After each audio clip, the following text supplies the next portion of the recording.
Hello student, आज हम लोग हिंदी का संज्ञा पढ़ेंगे। Open your book. चलिए पहले हम लोग संज्ञा पढ़ते हैं। बुक अपना खोलिए। और संज्ञा जैसा कि आप लोग जानते ही होंगे, पिछली कक्षाओं में भी पढ़े हैं कि संज्ञा किसे कहते हैं। संज्ञा क्या होता है? किसी व्यक्ति, वस्तु, स्थान या भाव आदि के नाम को संज्ञा कहते हैं।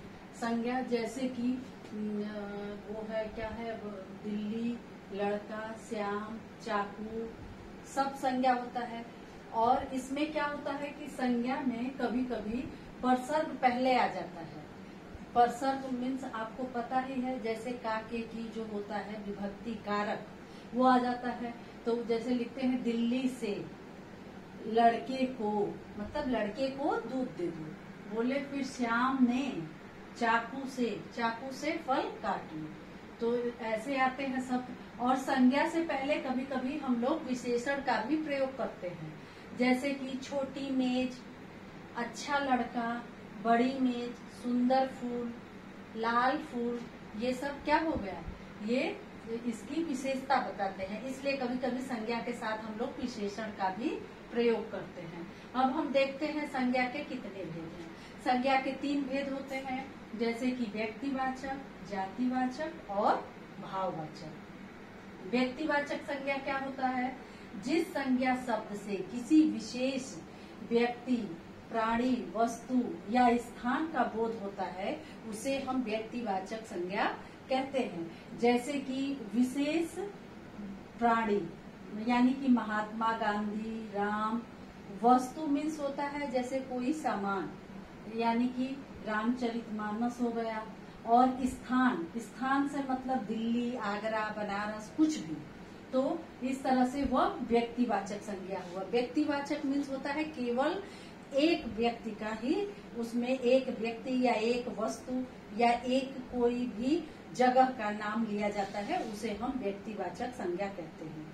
अब दूसरी संज्ञा है जातिवाचक संज्ञा। जातिवाचक संज्ञा क्या होती है? जिस संज्ञा शब्दों से किसी व्यक्ति, प्राणी, वस्तु, स्थान आदि की पूरी जाति का बोध होता है, उसे हम जातिवाचक संज्ञा कहते हैं। जैसे लड़का हम कहे तो लड़का से क्या हुआ? पूरे लड़का। अब कौन लड़का है ये तो नहीं पता चल रहा है, केवल लड़का। मनुष्य में सारे मनुष्य आ गए, पूरे विश्व के मनुष्य आ गए। तो यह जाति, पूरा मनुष्य जाति का बोध करा रहा है। गांव यानी एक कोई गांव का नाम तो यहाँ पे है नहीं, तो ये गांव मतलब पूरे गांव का बोध करा रहा है। फिर है शहर का भी है।